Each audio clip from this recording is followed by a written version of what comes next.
welcome to another Huddle Breakdown Extra Time. I'm your host Martin Murphy, and joined again by Alan, and joined as ever by James there. So welcome back, Alan. Good to see you. It was very good. We got there, made it. That's the main how was thing. your walk? A few aches and pains this week, but all good.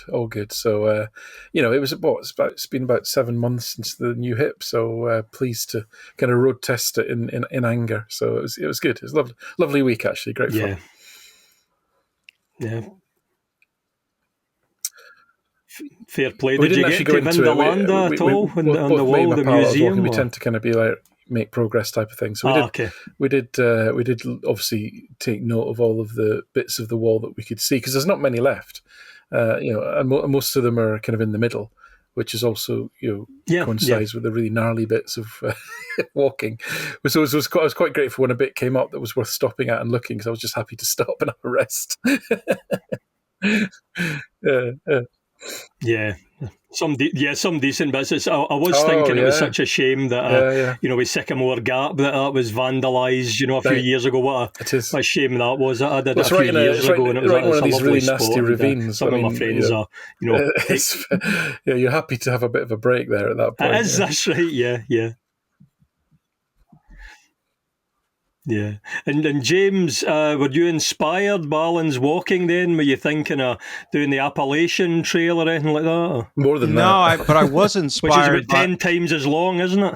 Yeah, no, that did not inspire me. What did inspire me was the absolute chaos and carnage that Alan has wrought on Scottish football Twitter this week upon his return. So that has been inspiring. I was trying to I've rejoiced in watching that a law change in football, and the number of bad faith actors. I shouldn't be surprised by this. I'm saying this like I'm some sort of naive person that's only just discovered social media, but the number of bad faith actors is just astonishing. And actually, I've got a couple of bees in my bonnet about two things which are absolutely rampant in Scottish football coverage.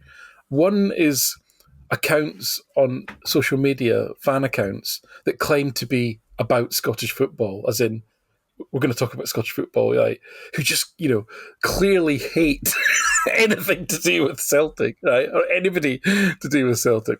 And the second is, how many people who claim to be journalists that write for all sorts of different sites that are actually, fans of the Rangers? It's just an astonishing number.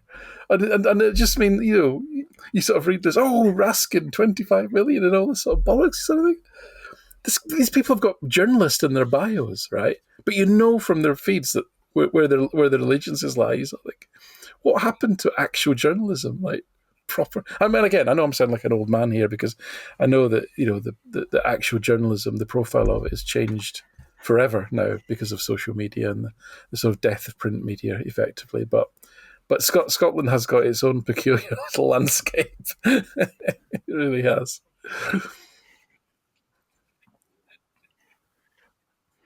Well, I rejoiced in the triggering of what happened.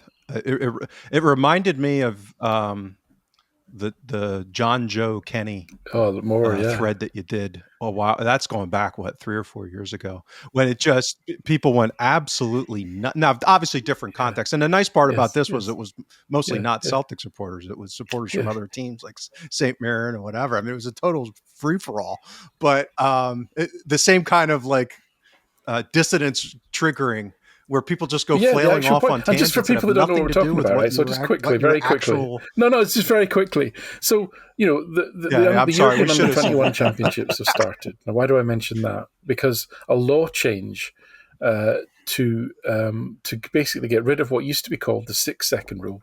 So goalkeepers were only supposed to have the ball in their hands for 6 seconds.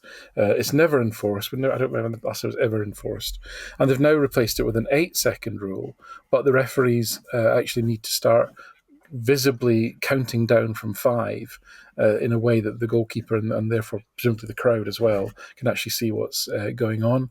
And if they deemed to take more than 8 seconds, then they lose possession of the ball, and the opposition get a corner kick. So it's quite an interesting law change. Now, my understanding, and James can correct me on this because the data comes from Wyscout, I think, Scotland has got one of the lowest in-ball play times of any league in Europe, and one of the most egregious examples of latitude given to a goalkeeper I'd ever witnessed was at the last game of the season at home to St Mirren. No harm to St Mirren, no harm to their goalkeeper Hemming. We talked about this after the game. The guy is a professional. Right. The guy was doing about this his after job. The game. Right. My issue is with David Dickinson, the referee, who clearly went out of his way to do nothing about what was happening. So I just pointed out, here's an example of how bonkers this can get, because including, admittedly, there was a period of time when about a minute and a half when Hemming was injured. But even without that, it was somewhere between 18 and 20 minutes of the game was spent with the ball in his possession, waiting for him to take a goal kick, waiting for him to take a free kick, with the ball in his hands and what have you. Again, no harm to him. St Mirren deserved their point. They played well on the day. They're entitled to play like that. The issue is that the referee wasn't applying the rules. And so this was just an example, really, of this. But, of course, people focused on that, and they focused on it was St Mirren. They focused on, you'd won the league, what are you complaining about? And all this. It's like, how badly can you miss the point? This is about a law change in Scottish that will affect Scottish football probably more than any other league. Therefore, it's an interesting topic of conversation. I have to share the interaction that you had that made my week. I was literally laughing out loud. Was that you posted your spreadsheet of your time increments in the document, and the guy comes back and asks if it's been peer reviewed. I might get it peer reviewed once I've disproved string theory and had that peer reviewed. Then I'll get this one peer reviewed. Is that all right? That's brilliant. Well, and it was just. It was so funny because the scale of what can happen, people were just disregarding the fact that it could be 18 or 20 minutes or whatever. Like they saw that number and their minds explode. As if, and as an aside, because as everybody knows, I capture the data for all the Celtic games anyway. I mean, to knock out that spreadsheet took me an extra 5 minutes. I mean, it was nothing in the grand scheme of how long it takes to capture a game. It was nothing. I'm not going to do it going forward, unless again we get some ridiculous example. But again, the point will be not to criticise the opposition or the opposition goalkeeper or whatever. It will be to shine the light on the bold, David Dickinson and his colleagues, because this is another area now, and where actually it appears that there's a significant latitude for refereeing discretion, and we all know in Scotland what that means. That's code, right? That refereeing discretion tends to get exercised in certain ways in Scotland. We know this. This is another area where discretion is being removed, and this has got to be a good thing.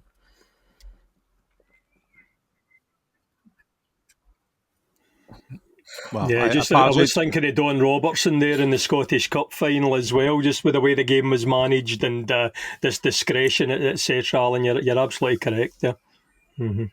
Well, and James, this is not to suggest that, because this was the other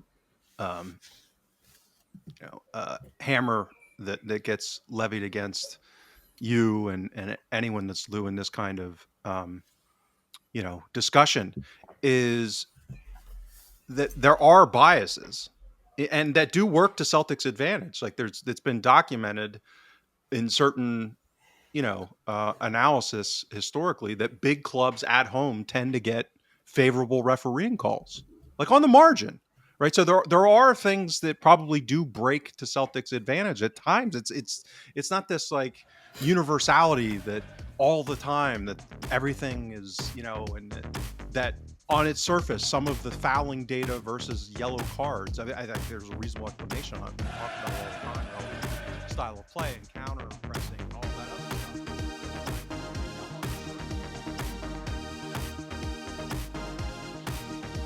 We hope you enjoyed this free preview from all of us here at the Huddle Breakdown. We know you have options and we really appreciate you tuning in. To hear the rest of this episode and for much more Huddle Breakdown content, head on over to www.huddlebreakdown.com. We hope you consider subscribing. Thank you.